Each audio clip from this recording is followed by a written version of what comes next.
पोटाच्या समस्येवर जबरदस्त इलाज ठरेल पेरू।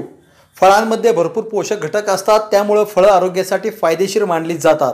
पेरू हे देखील पौष्टिक फळ आहे। पेरू पोटॅशियम, कार्बोहायड्रेट्स, आहारातील फायबर आणि प्रथिने यांसारख्या पोषक तत्वांनी समृद्ध आहे। पेरूचा वापर अनेक प्रकारच्या आरोग्य समस्या दूर करण्यासाठी देखील खूप प्रभावी आहे। पेरू योग्य पद्धतीने खाल्ल्यास पोट दुखत नाही, उलट बरे होते।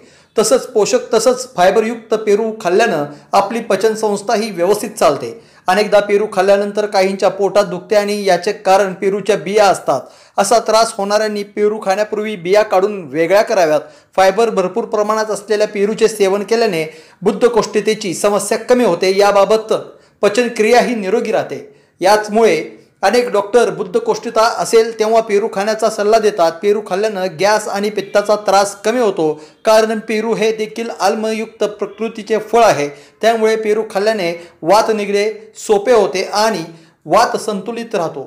रिकाम्या पोटी पेरू खाणं मूळव्याधीच्या बाबतीत खूप फायदेशीर आहे। खरे तर मूळव्याध होण्याचे सर्वात मोठे कारण म्हणजे बद्धकोष्ठता, जी पेरू खाल्ल्याने कमी होते आणि अशा प्रकारे पेरू खाल्ल्याने मूळव्याधामध्येही फायदा होतो। शर्वरी सबस्क्राइब करा, तिचा जागर न्यूज शेजारी दिलेलं बेल आयकॉन म्हणजे घंटी दाबा, जेणेकरून तुम्हाला आमच्या साऱ्या अपडेट्स येत राहतील।